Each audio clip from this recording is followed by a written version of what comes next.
What is up, everybody? Welcome once again to the Save Continue podcast. My name is Ryan Robinson. With me, Tom Shelby. It's a good time to love video games. Shanae Howard. Hi, guys. Every week we get together and talk about video games, have a great time. Tom, Yes. what's up with you? Been playing Doom, Nice. the original Doom. Nice. So, I've been playing a lot this week, but we'll talk about Doom. Okay. Uh, Fantastic game. you know, PC gaming, man. You know what a bitch it is to get Doom to run on a modern setup? I really feel like that's why people post all those "I got Doom to run on this thing" Yeah. articles.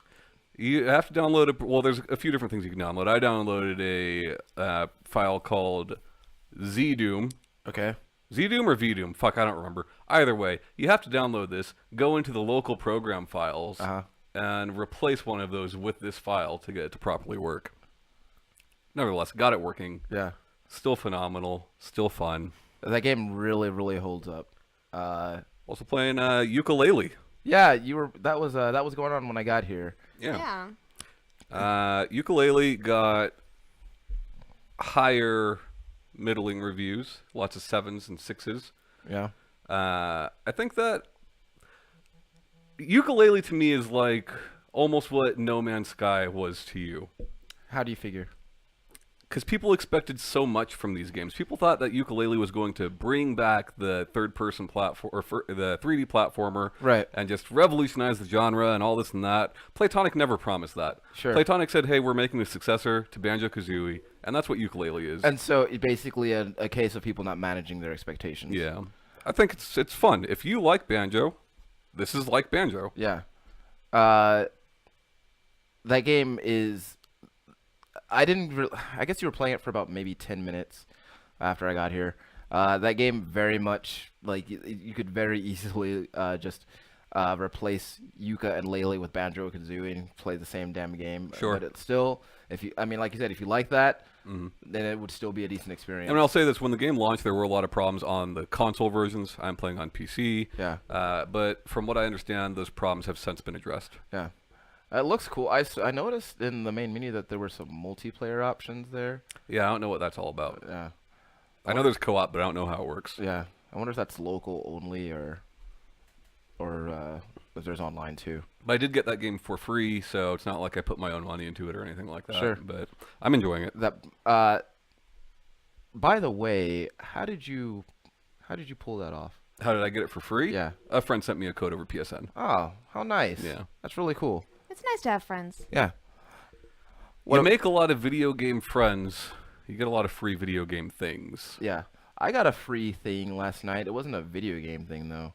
I got a HD digital copy of Fight Club. Cool. That was kind of neat. The only thing about it is that I can't view it on any of my devices because I don't have any devices that have Google Play on them. There's Google Play on your phone.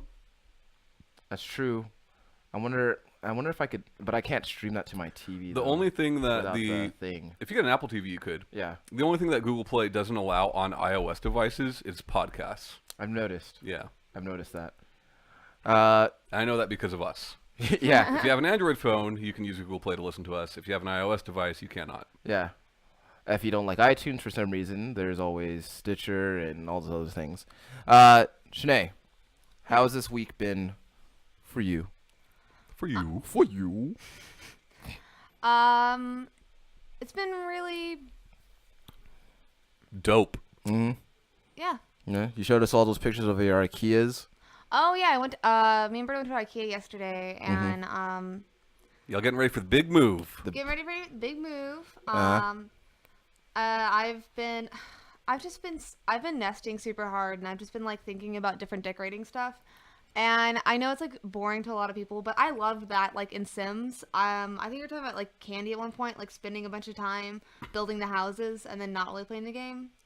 Like after that terribly much. I spent most of my time building the houses. I loved it. And I don't know. I've just been super excited about it, and like looking at different fabrics and stuff for like things that I can just make on my own. I thought nesting was only something people did when they was pregnant. Are you making an announcement right now? No. Confirmed. Baby No. Howard. Baby Like, Howard. It's like Howard. no. If you ever had a son, you should name him Howard. No. Though I did almost adopt a dog, so That you should have named him Howard. I mean I could have. Yeah. Yeah, I know. I haven't really been playing much because I've just been packing. Mm. And then I bought this puzzle and decided like, oh, this is gonna be my last puzzle of like this apartment, since that's kind of been like what I've been doing for like the last couple months. Sure. And it's like the worst puzzle I've ever put together, and it's taking me so long, and I'm spending so much time on it, and it's just like I use my roommate's like overhead, or he has a headlamp for like camping, Yeah. and I've been using it to try and tell the difference between these pieces. Yeah. And How many pieces is it? That 1,000. So you're sitting in your apartment with a lamp on your head, looking at puzzle pieces. Yeah, I spent a lot of time doing puzzles this week. What's the picture supposed to be? It's like A headlamp. It's like 13 wolves and on like the night sky. Okay. And with like a giant moon. Okay. And all the wolves look the same, and like the night sky looks the same, and there's like, I don't know, there's just like different variances of black. Yeah. And I just did not think about how difficult it would be. Yeah. Well, that sucks. You are a strange woman, Shanae. Yeah, you are really weird. Yeah, I am. But I mean, that's cool. Puzzles and stuff. So when is the move-in date? Move-in is the 26th. Man, that's coming up. Yeah. Oh, So well, I've also been packing. What's the address? yeah. Say the address so that our fans can come visit you. I don't know, but like, will my social security number do? Sure, go ahead. Yeah, Go ahead. totally. Put that out there, and your credit card number while you're at it. I mean, might as well. Yeah. I mean, I trust you guys. Yeah. You should. What have you been up to, Ryan? Well, I have been I've been playing a few things. I'm Send us a picture of Skydancer. okay. So I wasn't gonna bring it up, but now that you brought it up, that's okay. Yeah. So yes, and Seabiscuit. it's not Skydancer, by the way. Space Biscuit. Tom is referencing a picture that I sent him and Shanae last night, where I took a screenshot of one of my new ships in Elite Dangerous, which is known as an Imperial Courier, and in the last update, they made it so that you could name your ships and put the name of the ship on the ship itself. And I called this especially nimble little lady Star Dancer. And Star Dancer. yeah, because she dances like a graceful yet elegant lady. I said name it Star Prancer. I guess I could change it. Mm-hmm. I could change it to Star Prancer. I have, I've been. I finally finished that long journey that I was on, and finally back to civilized space and everything. But I've also been playing. What do you call it? The Evil Within. Oh, yeah. Yeah. You got hyped after seeing the trailer for the second one. Yeah. Decided to go back in. Yeah. So maybe this was maybe a month or two before you joined the show, Shanae. But I did a check it out on the Evil Within. Mm-hmm. The game that we saw at E3, when they unveiled the sequel at E3, like I was playing it, I was watching it, and I was like, man, there's probably a lot of references in the second game that I'm probably not gonna get.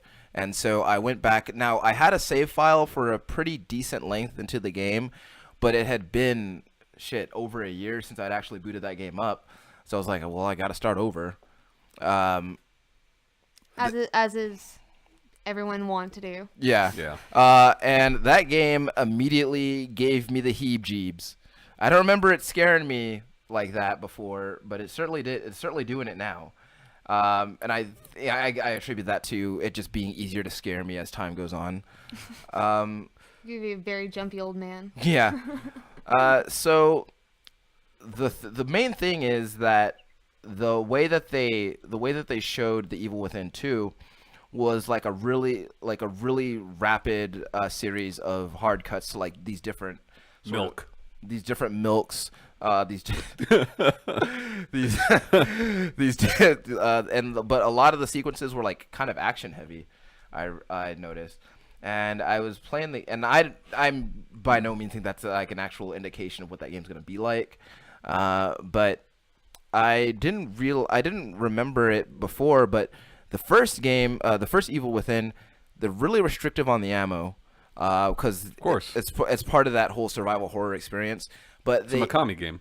Yeah, but the cool thing is they have a really actually a pretty decent stealth system in the game, so you can actually get by. Like you can kill like a lot of the regular enemies without firing a shot, because the game allows you to do sneaking kills or stealth kills, I should have said.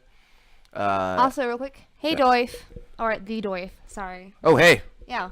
What's up? He asked how we're doing. For those listening, we're doing good. Yeah. We're doing all right. How are you? For those listening, we are now streaming the shows on Twitch as we record them. So Shanae talks about somebody. That's what she's doing. Yeah. But it's really cool. Like Tom, remember that time when you were watching me play Outlast? And oh yeah, the Doif says good. Remember that time you were watching me play Outlast over the interwebs, and the guy was like looking for me while I was hiding under the bed. Yeah. You screamed like a bitch. Dude, I get so Just startled. Like a bitch. I get so startled so easily, and I knew that. I don't know. I like the scary games, but like I can't play them for an extended period of time because they just get to me too much. And there's a lot of that in the Evil Within because like you can hide under beds or like hide in closets when people are looking for you, and that tension is almost too much for me. I really want to see you play like Fatal Frame. Oh no, Fatal Frame fucked me up. Like all those horror games with like a lot of the jump scares and stuff like that. It's just like I can't do it. That happened when the day that I bought what was that that PlayStation game with that horror game that came out. It's very vague. The one with the snow, and there's the it's got the like the whatever. I'm trying now. Now it's gonna bother me. It's the one. It's a really scary one. It's like the I don't want to call it Choose Your Own Adventure or whatever. Oh, Until Dawn. Until Dawn. That's what it was. Yeah, yeah. So that one, that game is all jump scares. Also, the Doif totally got it on there as well. Until Dawn. Yeah. Yeah. That game. There's like a lot of jump scares in that one, and like every single one. Like Tom got annoyed at some point. Because like every single jump scare, I started screaming, and Tom was just sitting there on. When you were in my house, Tom was just sitting there like stone faced, like, man, you guys are dumb. Yeah, you and Kayla very startled. Yeah, I mean, I'm easily frightened. So, let me ask you, with the Evil Within 2 coming out, knowing now, which we didn't know when it was revealed, but knowing now that it is not directed by Shinji Mikami, there were rumors that it would be directed by one of 3 proteges of his, and that is the case. Mm-hmm. Directed by the guy that I don't know. Directed by the guy that directed the Evil Within DLCs. Still excited for it? Yeah, definitely. Well, and that's primarily based on what I have played of the Evil Within as of right now. I never got to touch any of the DLCs on that game. So I think that how long do I have until the Evil Within 2 comes out? I think it comes out in November or October. Yeah, October 13th. That's right, because they made a big deal about that Friday the 13th release. Oh yeah. I think that getting to the point where I'm pretty sure I'll be able to finish that game with enough time. Absolutely, you will. And maybe playing the DLC will probably inform me of what I can probably a little bit of what I can expect from Evil Within 2. But I don't really passing the torch, as it were. Pretty cool. Yeah, that is really neat, and I think that we're gonna see a little bit more of that with some other franchises as well. Well, a lot of these, very well-known, critically praised game directors are aging out. Yeah. You know. Yeah. So yeah, that's kind of really what I've been doing is getting ready for a lot of these releases that are coming out later this year, and especially if they're like kind of a part of established series. Yeah. Trying to finish the games that preceded the new releases just so I can be caught up. Sure. I'm right there with you, man. Yeah. So Evil Within was the first on my list. But anyway. The Doif was asking about our thoughts on the Wolfenstein 2 trailer. Oh wow. Divisive. Yeah. So.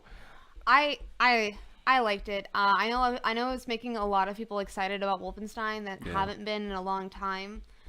I thought the trailer was super hype. I thought it was interesting, but I also don't have like a huge nostalgia boner for Wolfenstein like other people do. I think that we all tend to agree that what Machine Games did with that series is pretty phenomenal. Yeah. Sequels, especially sequels that change direction this much, oftentimes can have issues. Yeah. Being set in the United States is kind of weird. I don't think it's necessarily a bad choice, but Ryan and I talked about it. Games like Homefront or Turning Point that both kind of flopped. Yeah. That were very similar storylines, maybe not as, mystical and fucking spooky as Wolfenstein, but some similar storylines that kind of flopped. Do you remember what game came out? Like around the same time Homefront did, or maybe it was Homefront. Actually, I don't think because it happened in France, and as like you defeated the Nazis, like it got more colorful. I've never. The Blob. Is No, it not the Blob? Or like it started changing colors. Never mind, I'll remember it later. I don't know what game that is. Pretty sure it was The Blob. No. I remember the Blob. So I mean, John White skateboarding. the whole hook of Wolfenstein, with what they established with the New Order, is the whole alternate history. What if the Nazis won? And it worked well for what it was. And I by no means was playing Wolfenstein for the story. But you were surprised that it was decent. Yeah, I was surprised at how good the story actually turned out to be. That being said, though, I kind of share Tom's concern with the setting that they did show for the new Colossus, just because like whenever you set things like this in the United States, as we saw with Homefront, they lean really, really hard into that angle to the point where it's kind of almost trying too hard. I'm still psyched for the game. Yeah, sure. Still gonna buy it. Yeah, the game. But there's like it's weird that like in the first game, BJ's in his coma or whatever, and he gets out. He's lost no muscle mass. He can walk just fine and attack a bunch of dudes. And then in this game, there seems to be a similar situation going on. But you wake up and at the behind closed doors events, they showed that you start that game in a wheelchair. Right. Yeah. Which is kind of weird. I mean, obviously. Like, why is it so tonally different, right? Like, why is the first game, that doesn't even faze them, but suddenly that's an issue. Yeah. I think it's just for fans. I think it's because people like bitched about it before, and it's addressed. Maybe it's just trying to be meta. Maybe. I felt like the trailer was really successful, more successful than other trailers that were shown. I think a problem that like Homefront and a lot of those games have is you're trying to convey the story of what this new America is like. Yeah. Right. That it does seem forced. I did feel like from the trailer of Wolfenstein that they like everything that they showed had like a reason. Like when you saw like the KKK member like talking like out in the open, and then like you saw the interaction between like the little bartender guy and you. It's all just like showing the order of this world. Yeah. The new order. As it were. The new order. And so it is showing like how the power dynamic is, but I felt like it was like seemed way more organic than like Homefront and Turning Point like ever were. Yeah, maybe. And I know. I feel like the trailer was really well produced, but that also has like bitten me in the past. That being said, like the story aside, it very much looks like from what I saw from the trailer, as far as from a gameplay standpoint, they really kind of ratchet up the intensity with what they had established in the first game. Tom and I both noticed that they've changed up the dual wielding a bit. You can now dual wield different weapons. Yeah, which is I think that's pretty cool. it does seem a lot. It does seem just as fast and intense as the first game. Uh, I kind of just want to play it and form my opinions based on that. But based on my experience with the New Order, I'm very very excited because what Machine Games did is very similar to what it had accomplished with Doom, which is reinvigorating like this decades old franchise and keeping the tone. I also think they shouldn't call it Wolfenstein 2. Yeah. Because the New Order itself was a sequel. Not a lot of people know that, but that was a sequel to Wolfenstein. Yeah, I think they could have just gone with the new Colossus. Yeah, it would have been okay. And it's been proven now that numbered games do not sell as well. That's why you see a lot of games stepping away from that. Mass Effect Andromeda, not Mass Effect 4, right? Yeah. Things of that nature. Yeah. So I think it would have been smart of them not to put a 2 in there. Yeah. But yeah, so that I don't know. That was one of a lot of things came out of, I think, Bethesda's conference that that had me, well, not really. Because I was gonna say a lot of things came out of Bethesda's conference that had me at least moderately excited. But I mean, we saw Wolfenstein, which obviously got me very hype. But then they showed, but they also showed a lot of stuff that kind of was already kind of out there. Like they showed The Elder Scrolls Online, Morrowind, but that's already a thing. I mean, they showed a lot of new stuff, though. Yeah. As much as they really can, They don't have a lot of studios. They announced a bunch of new shit last year, all of which came out except for Quake, which comes out very soon. Yeah. They showed The Evil Within 2. They showed Wolfenstein 2. They showed Doom VFR. Yeah. They showed a Skyrim VR version, which was not announced. The only one that was announced was the Fallout 4 VR. Yeah. Interestingly enough, Fallout 4, Pete Hines or Todd Howard, one of them last year said that it would be exclusive to the Scorpio. Now we know that the Xbox One X will not have VR support. Right. So where is that game going? I'd like to know that. Yeah. But so you had pointed out what we saw for Doom is that as far as movement was concerned, it was very smart of them to make it teleport to move as opposed to just complete analog movement in that game. Yeah, anyone who's played VR, especially shooters with analog movements, there are shooters that work well. Farpoint is a good example. It works well, giving you free range of movement. But that being said, that game does not move at the speed that Doom moves. Yeah. Yeah, it does. It does look actually pretty good. And but at the same time, did they announce that for all VR platforms? I can't remember. I'm not sure. Okay. Because I kind of feel like they did, but I don't know. Anyways, what are you guys excited about with E3, or what did you not like? Like, what were your impressions overall? I mean, obviously, I'm gonna be super hyped about the new Pokemon game. I know it's gonna be a long ass time. I'm ready to wait, but I'm super stoked about that. I'm super stoked to see the Japanese Kingdom Hearts 3 trailer. I think Pokemon will be sooner than you think. I hope so. But I'm also just like I'm steeling myself to wait a while for it. I don't know. I'm really excited. I guess those two I'm most excited about.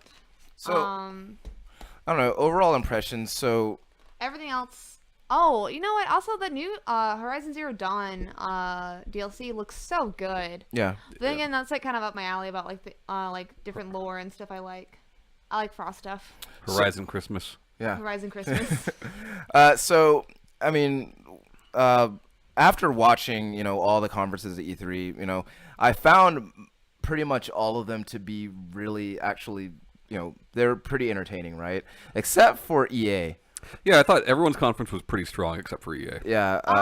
There's been a lot of criticism I've seen, like especially on Reddit, of like how boring this year was. I disagree. Yeah. While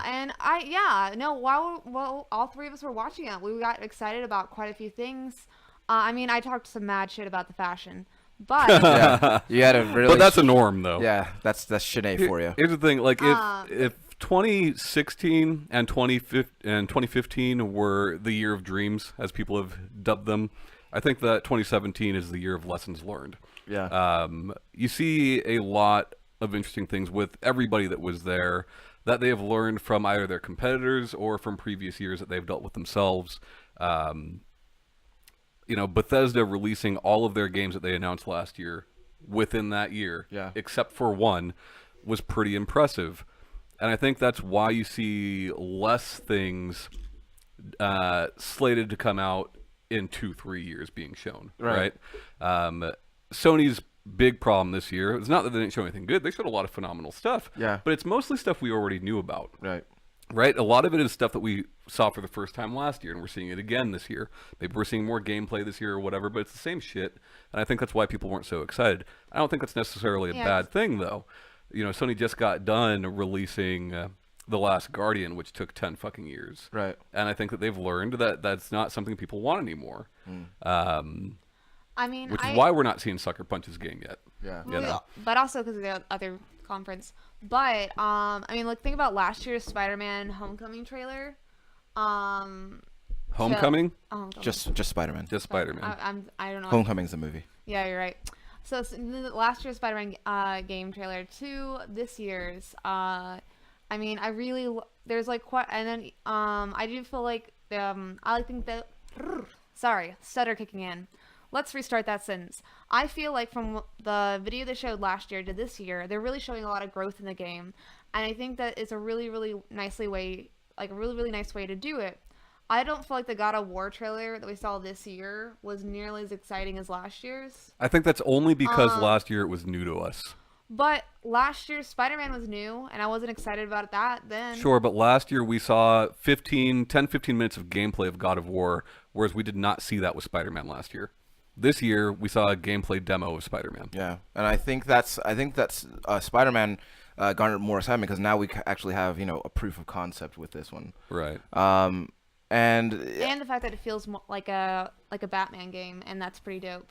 The thing that I think that people are honestly expecting with E3 is that they always want what they always seem to want is show me a brand new thing every year. I want nothing but brand new things from everybody, right? Well, that's what I'm getting at. It could be that way if we do what E3 used to do and show games that are 4 or 5 years out. Yeah. But people don't want that anymore. Yeah. And I think Bethesda proved that. Yeah. And I think everybody, excluding EA, took some cues from Sony's press conference last year in showing a ton of games. Sure. And, I really like the way that Bethesda did theirs this year at the Bethesda Land. I did not like it. I thought it was a really cute format to go from one to the shift from one to the other and make it all feel connected and to continue putting your name out there, but in a way that just felt cheesy and campy. I thought it was a fine way to do it. I just felt like the animation looked cheap. This is their third year having a conference, right? They rented an outdoor venue to have this conference, which is kind of weird. 2, they only cut to the stage twice. So why do a live conference? Save your money and do a direct. Yeah. Yeah. Or show your games on other stages like you used to. And the Doif was asking about our thoughts on the new COD trailer. Oh, I think it looks fantastic. I think that the new trailer is not great, but I think it's better than last year's trailer. But it's Call of Duty. It's always good. Yeah. People don't like to admit that it's good, but people go and buy it. Tastes aside, those are objectively good games. If you take the worst Call of Duty, which I think most people would agree is probably Ghosts. Yeah. It's still not a bad game, and it still controls better than the majority of first-person shooters out there. One weird criticism that I've heard leveled, or I've not heard but seen, through different communities leveled toward the new Call of Duty is, oh my God, another World War II game. But at the same time, it's when's the last time Call of Duty was set in World War II? It's been a while. Yeah. I think it's been at least 10 years. I think the thing that's more annoying is people are like, well, they're doing this because of Battlefield 1. Well, no, this game's been in development for 3 years. Right. Yeah. So. But no, I think that the new Call of that trailer looked really good. I am excited to play another World War II Call of Duty. I love those games. One of my favorite Call of Duties in the entire franchise is Call of Duty 2. And I would very much like to go back to that war in those games, especially with the advancements that they've made in their multiplayer system in the past 12 years since Call of Duty 2 came out. So yeah, the trailer itself looked very exciting. I'm pretty sure the gameplay is going to be on point, and again, there are going to be people who are not excited about it just because I'm going to say it, like, Call of Duty is popular, and I think that a lot of people dislike it for that reason. Yeah. So there's a couple of games that I do want to mention that one was briefly at a conference, the other was not, but I watched them behind closed doors on both these games, and they got me really excited. At Sony's conference, they announced that you could now play the story demo for Marvel vs. Capcom Infinite. Right. So I downloaded it and played it. Right. I'm a big fan of that series. I'm a big fan of Capcom fighters in general. Mm-hmm. That game has some major problems. And with it coming out as soon as it is, I'm really worried about how that game's going to turn out. What are these problems, Tom?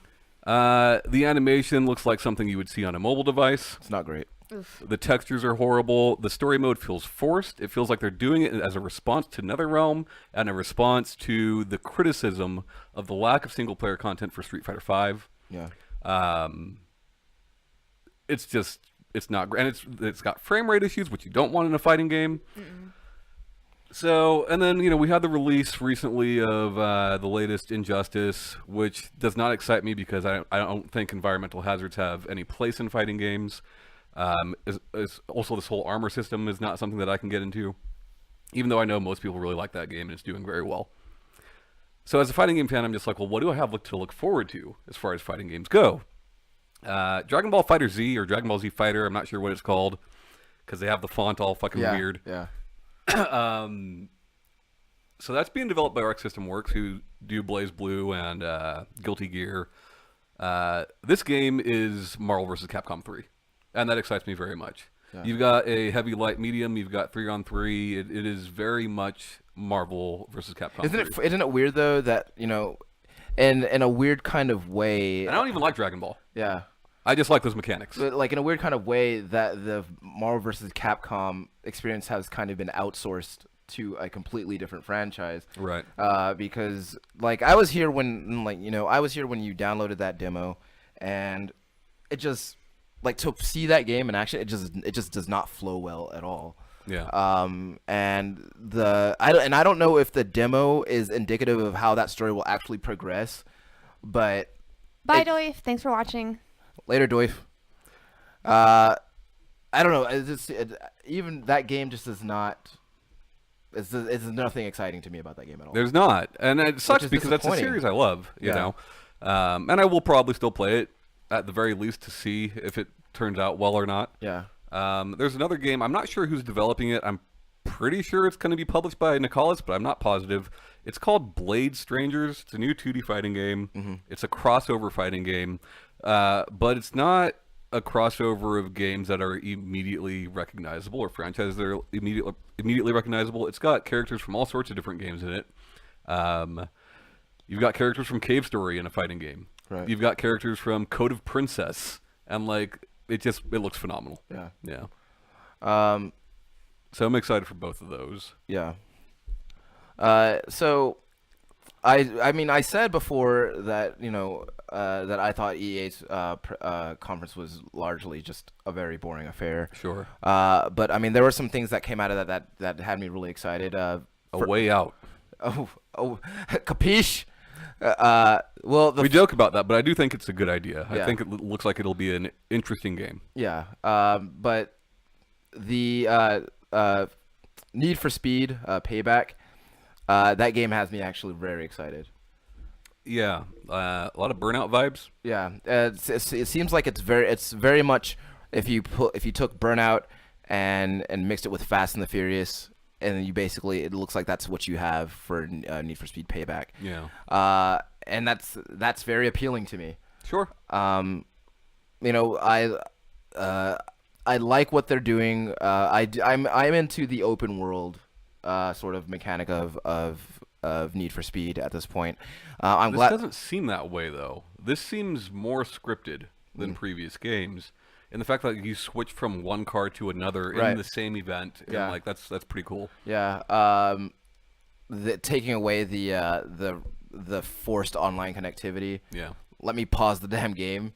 That's really cool. I like what they're doing with the concept of finding junked out cars throughout the world and then taking them back and like fixing them up and racing them. That's really awesome to me too. So I'm really excited to actually play that game. I forgot to mention I am still excited about Last Night. Oh, Oh do yeah. you know anything more about that game than you did that from? All right, no, all right. So the only, the only thing I have from that besides what we saw was I know who does the music for it now, Is it or a just, book? oh sorry, the song is I think it's. Yeah. Anyways, the song is super dope. I've been playing it all like on repeat while I've been like packing and stuff. I don't know. I'm just super excited about it. I like that. I like all the art style of it, and I think I don't know. I'm just keeping an eye out for it. Because I know what I assumed the genre or what type of game that was, but I'm pretty sure it's some kind of point and click adventure. That's what it very much seems like. It's gonna be. But I haven't really followed up on that game at all. It's gonna be amazing for wallpapers. Yeah. It looks beautiful. That's for sure. Yeah. I don't know. I keep thinking about it because I don't know. Just like the art style really appeals to me. I Yeah. like the neons in it too. Hmm. I don't know. There was another game that EA showed, and I was pretty happy that they showed it, but I can't remember what it was now. Shit. Well, oh well. Trying to find a post I saw on the last night that was a bit controversial, but I can't find it now. Okay. Well, if you find it, we'll just come back to it. Did you guys see anything out of EA that like appealed to you at all? Nothing that No. really stood out. Yeah. I think that, doing the story mode stuff with the sports games has proven to be a good thing Yeah. for them. But that does not interest me. Yeah. Sure. You know? Sure. Yeah. So who came up after EA? Was it? Shit. Who was after EA? Oh, I dude, just- I don't remember the fucking order. Yeah, Microsoft probably. Microsoft, yeah. the next So day. okay, so this is what I wanted to bring up when you were talking about Bethesda, Tom. So Bethesda has made it, like you said, Bethesda's made it a habit of when they go to E3 or when they have their conference, I should say, they talk about games that are coming out that year, right? Right. And later on, Phil Spencer was asked about some games for the Xbox One X, what kind of games we're going to see for that, and he's like, yeah, we've got some exclusives lined up, but they're not coming out for a couple of years, so I'm not talking about them. Well, what's funny is there were 3 games that Microsoft is banking on this year. Those were State of Decay 2, Sea of Thieves, and Crackdown 3. Man, see if I still. Sea of Thieves and Crackdown 3 have been pushed into next year. Yeah. The only game they have coming out this year is State of Decay 2. Yeah, and man, I could have sworn I saw State of Decay getting pushed to 2018 as well. That might have been redacted though. Yeah, that's news to me if that's the case. Interestingly enough, I think Microsoft had one of the best conferences if you are a person who is not as deep into video games as say we are. Sure. If you were outsider looking in, that conference seems very impressive. Xbox One X is kind of a high price point. We know now that they are not profiting on it. Yeah. But like I said, I don't think there was a good price to give that console. You go too low, you piss off the people that just bought the S. Yeah. You go too high, and we see what happens when you go too high. Right. But coming out on stage and saying we're going to show you 41 games, basically says we're doing what Sony has been doing, which is good. Coming out and saying that 20-something of those games are going to be exclusives to the average consumer, that's awesome. Sure. Seeing these splash screens before each game, Console world premiere, exclusive. console exclusive, console launch exclusive, Yeah. right? These are the 3 that we saw. Sure. We've now learned exactly what all of these mean. Sure. World premiere is this is the first time we're showing a game, even though that is not the case. They showed that before Dragon Ball FighterZ. We saw that game before this conference ever happened. Right. Console exclusive means it will only come to that console, but that's not really the case because it's also coming to Windows. Right. And then console launch exclusive means that they have it first. Yeah. So it's just another way of saying timed exclusive, which... And that varies from game to game. Phil Spencer says, I do not know how long that will be for each game. So for all we know, it could be a year, like it was with Rise of the Tomb Raider. Yeah. Or it could be an hour. Yeah. We don't know. Yeah. And I think, and I really think that they were inadvertently being more transparent with that than they were intending to be. Yeah. I mean, also, like, I feel like they would get ripped to shreds if they... To shreds, you say? To shreds, I say. If they were dishonest about it. This is, like, the best marketing wording they can come up with it to get some hype about it. And that's exactly what I mean. But I think if you're the average consumer, it looks awesome. Sure. And that's fine. Like, I like that you're trying to appeal to the average consumer to buy a bunch of your consoles. Absolutely. I think for people in the know, it was a bit less impressive. Yeah. That being said, I think this is the strongest conference that Microsoft has had in years. Yeah, sure. Though those chairs looked very comfy. Yeah, and apparently Minecraft 4K blew Phil Spencer's mind. Oh, also, those fucking shirts that they made the crowd wear, like, that was so fucking dumb. What shirts? If you notice, everyone in that crowd is wearing a black T-shirt that says something like, I saw the world's most powerful console, or something yeah, along those lines, you know? yeah. Like, are you fucking kidding me? Yeah. I don't know. I don't know. I think that Microsoft did have, a comparatively good conference, but at the same time, it was, so much of it got lost in that whole. So much of it got lost in the trying to interpret their language behind certain things. But sure, but I do think they're in the same boat as Sony in not showing their hand too quickly, right? Yeah. We don't know what Sucker Punch is working on, but we know they're making something. Yeah. We don't know what the Coalition or 343 is doing, but we know they're doing something. Yeah. Yeah. Don't show it too soon. Yeah.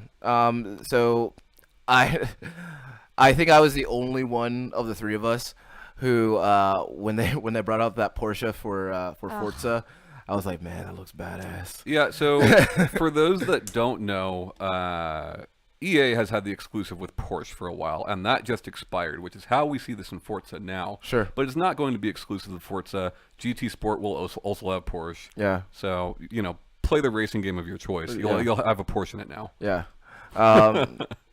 That game actually has me really excited. I haven't played a good racing sim for a while now. Yeah.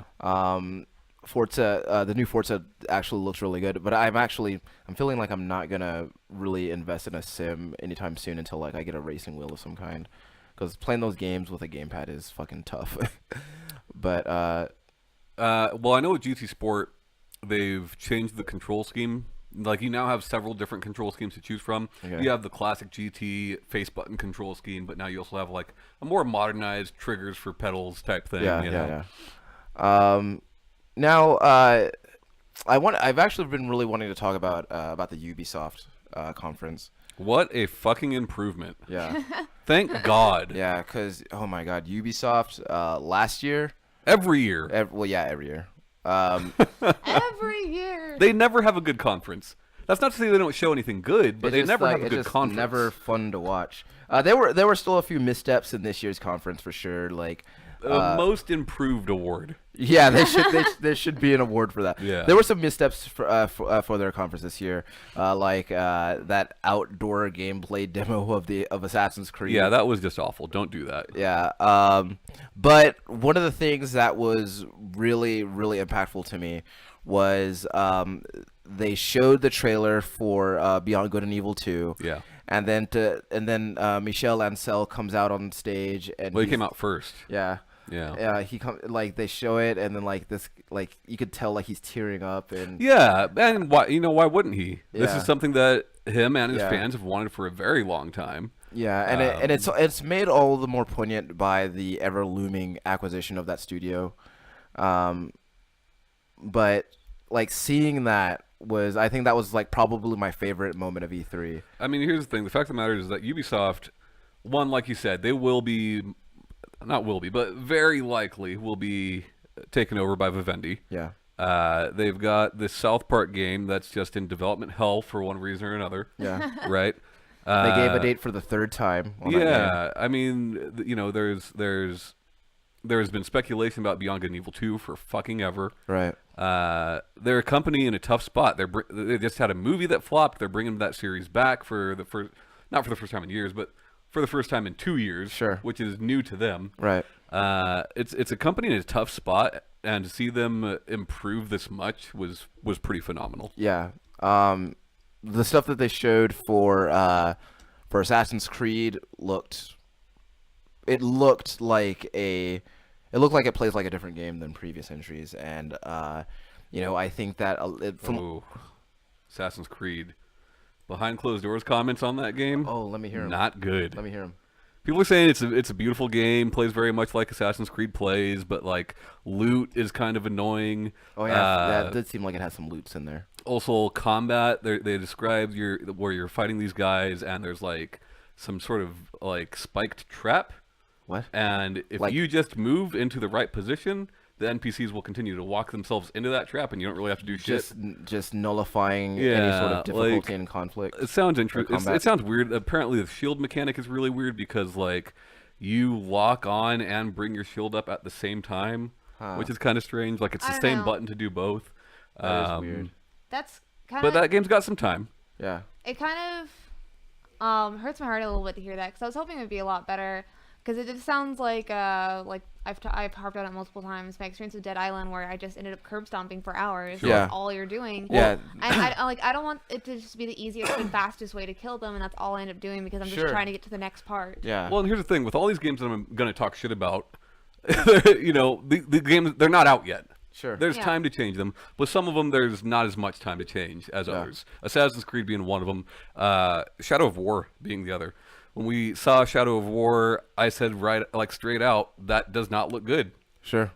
We saw clipping in the gameplay that they decided to show. In the canned gameplay they decided to show. And it was like close. We saw fingers clipping. And it was a close-up shot too. Yeah.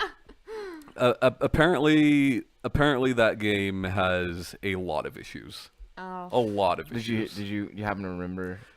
Clipping is very frequent. A lot of gameplay stutters. Textures look bad. The combat is not as good. Like people are saying not good things about this game, and they don't have a long time to fix this game. Yeah.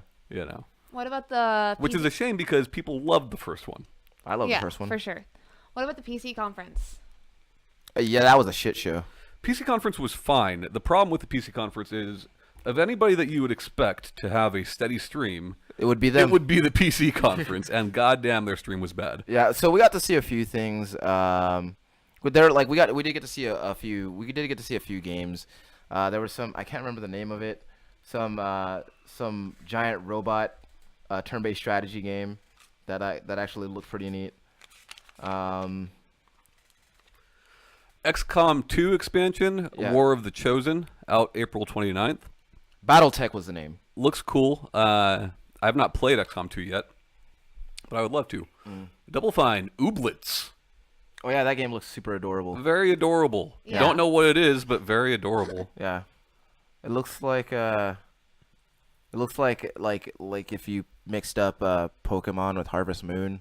Here's two games from the PC conference that I want to talk about. Tunic looks straight up like a ripoff of The Legend of Zelda. Yeah. Much like Oceanhorn. But it looks good. They show the gameplay. You cut grass with a blade. You Z-target things. There are chests. There are gems that you reveal when you cut said grass. Like, it is straight up, we're ripping off Zelda. Yeah. But it does look good. Yeah. The other thing, PUBG updates that are coming. 2 new maps, one being a desert map, one being a snow map. I think that's cool. Climbing, being able to go through windows, weather effects, all coming into the game. Yeah. Yes. Those were my big takeaways from that conference. So I think I'm super excited about the advances in PUBG. I'm just excited for new maps and being able to climb over knee-high fences. Yeah. Yes. Yeah. I'm so excited about that. I've definitely died because I got stuck on a knee-high fence. Yeah. Can we talk about Nintendo now, please? Yes. Yes. Dude, fucking Mario Odyssey. So Nintendo's been doing this thing where they're going back to their roots, right? Yeah. We saw it with Breath of the Wild. That is more like Zelda 1 than any Zelda game that has come before it. Right. We're seeing that with Mario Odyssey in that there are new mechanics. There's this hat mechanic, right? Cappy. Fucking mind jack, possession. Yeah. But the interesting thing, I saw a little tweet. It was an image of like several different costumes from Mario Odyssey.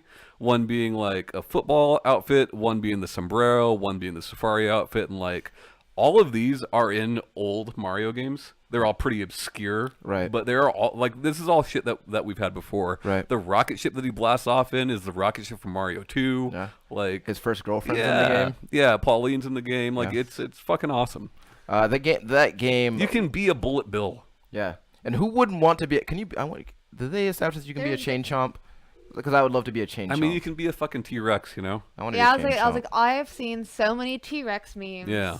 In the last week, and I'm okay with it. I really want to talk about the Mario and Rabbids. Yeah, Kingdom Battle. XCOM. That game looks. It's fucking Mario- XCOM. looks fucking rad. And I'm bro. so excited because we knew that this was going to be an RPG, right? We knew this from Eurogamer from like 8 months ago Yeah. that this would be an RPG. We did not know it would be a turn-based strategy game. right. And that's fucking badass. They showed. And boy, how people are changing their tune on this game. Because at first people were like, Rabbids, oh, it's so fucking dumb. Yeah. Ubisoft is making it, what the fuck? And now people are hyped. Yeah. Yeah. Yeah, the game looks so fun. A lot of the mechanics that they showed with especially as far as battlefield mobility, with like the That's jumping off of characters. jumping off of characters. Yeah. The different attacks, the different abilities, like the rabid version of all these different Mario characters, the giant rabid Kong. Well, so like You here's know- the thing, right? Like I said maybe a show or two ago that my biggest problem with strategy games are the little side games within them, right? Right. With XCOM, I don't care for the base building and Right. stuff like that. Like Right. while exploration is apparently 60% of this game and battles is only about 40%,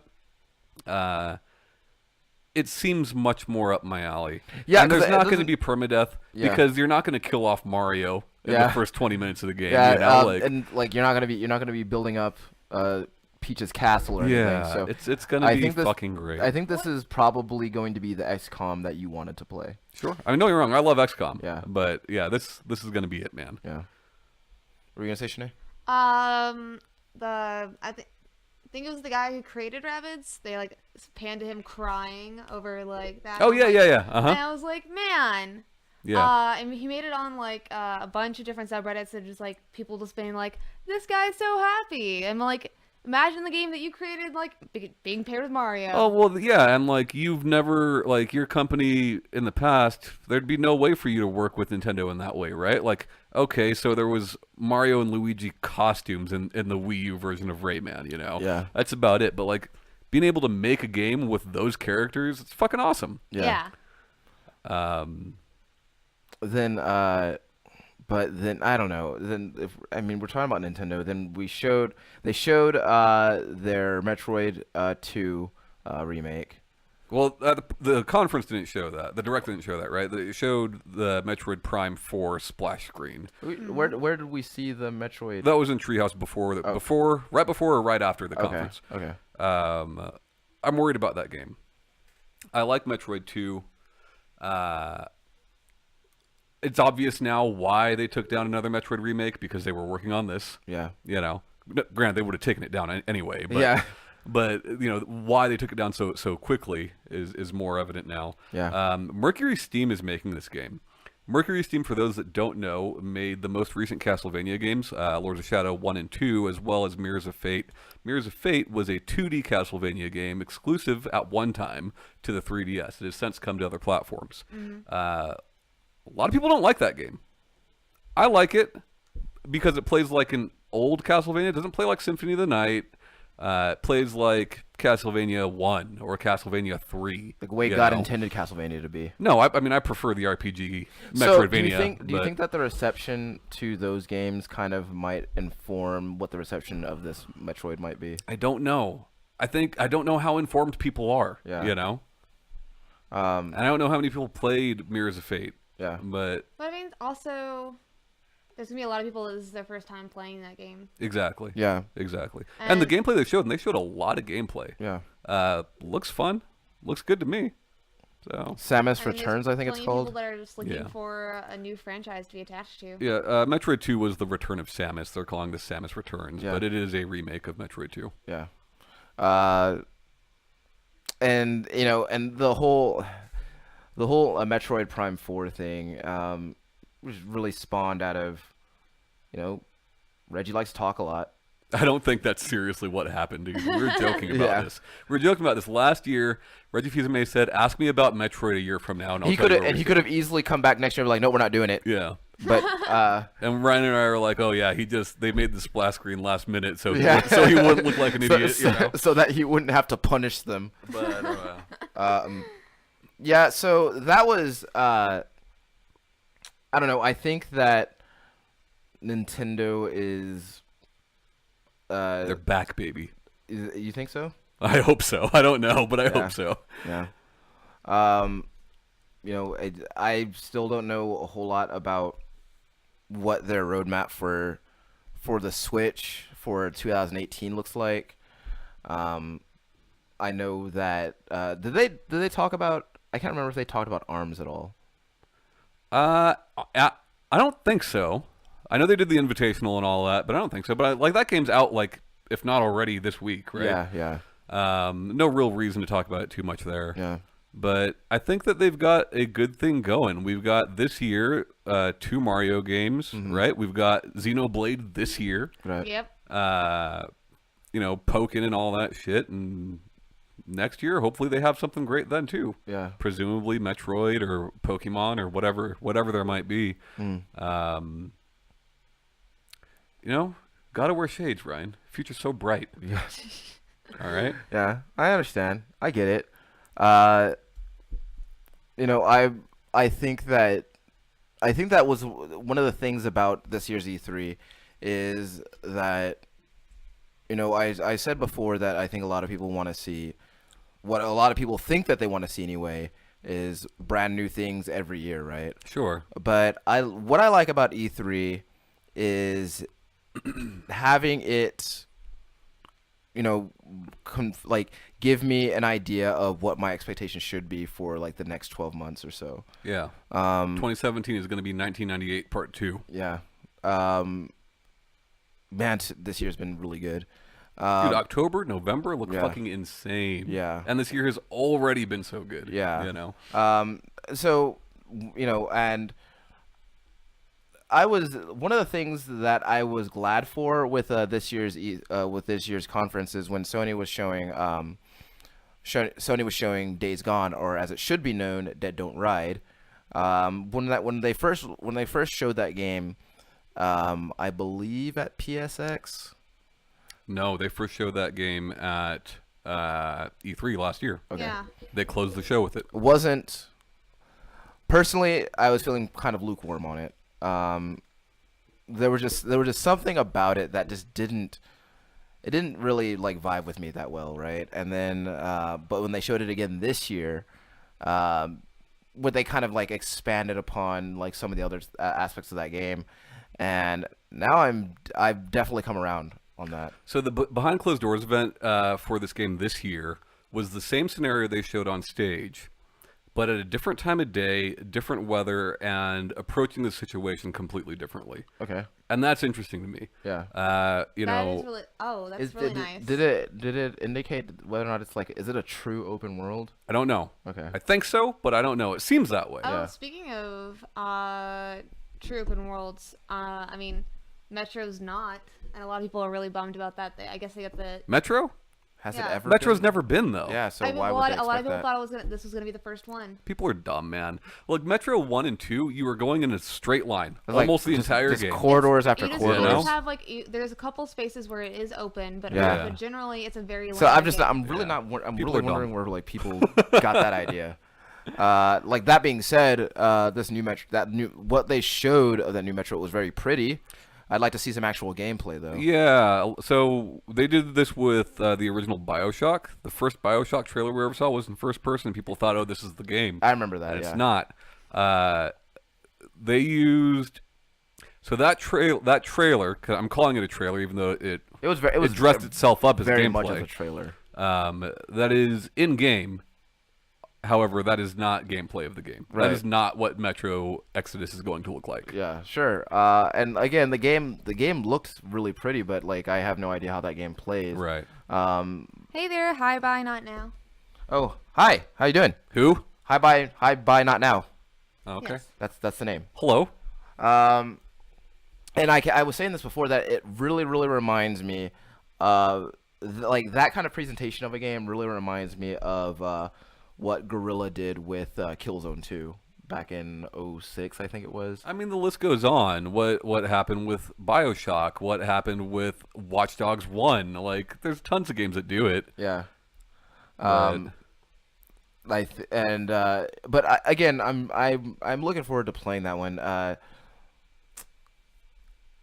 Let's see. Anthem. I find like knowing what that game is. I And was really excited about Anthem. yeah, so up until or as it should be called, Destiny 3. yeah, it should be called Destiny 3. Well, yeah, because they do look like Destiny faces. And, It looks like the same style of gameplay. It looks Yeah, like a with third-person with- Destiny. with more flying and shit like that. And I don't think that's a bad thing. No. But that is what it looks like. Yeah. And I think that there's a lot of speculation around whether or not that's going to be Microsoft's Destiny, which is Oh, it's BioWare. That's going to go everywhere. yeah. That's not going to be exclusive to the Oh, Xbox. what was I? I might be thinking of something else. But it looked cool, right? Yeah. It very much looks like the. I mean, it's gorgeous. Yeah, that's what I'm basing it on, right? Yeah. Because I have no real idea as to how that game plays, because they very much did the presentation, like the Division sort of presentation of that game. Oh, you know what we didn't talk about? Huh. With the Sony one? Detroit. Yeah. So Oh my god, I can't wait for Detroit. Oh man, I'm so excited for it. I really liked Heavy Rain, and Yeah. I like Beyond Two Souls. And I don't know, I'm really down for because I think I want us all three to play it. I don't know if you'll play it, Ryan. well, so I haven't played a Quantic Dream game since Indigo Prophecy. And I had interest in Heavy Rain, not so much in Beyond Two Souls. When we first saw, Why is that? I'm not sure. I'm not really sure. When I You first, hate Salem Page. she's okay. When we first saw Detroit, it really reminded me. It reminded me a lot of how much I do like these choice-driven narratives, and I like the idea of seeing the story from different perspectives, the way that you guys were able to in Heavy Rain. I would really like all three of us to play it at the same time, and I'll take notes and compare where we are and what decisions we made, because I feel like it's actually going to matter in this game, and I'm really excited. Well, of course about it's that. going to matter. I think that's the crux of any.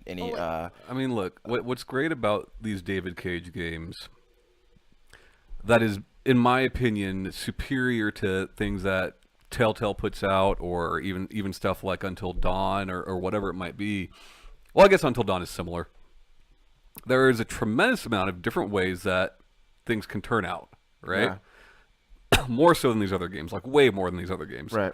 And there's also the fact that, like, there's not a lot of death in Telltale games, but when you die, you start over. Yeah. In all these David Cage games, someone dies and the story continues without them. Yeah. You know, and I like Life that. goes on. Yeah. I like that a lot. Hi Bye Not Now says that they're waiting for Star Wars Battlefront 2 and Red Dead Redemption 2. Dude, yes. That was the other EA game. Battlefront was, 2 Battlefront 2. looks awesome. I did not need to see half an hour of it, No. but it does look awesome. Yeah. And then, yeah, of course, Red Dead 2 is going to be great. Whatever it turns out to be.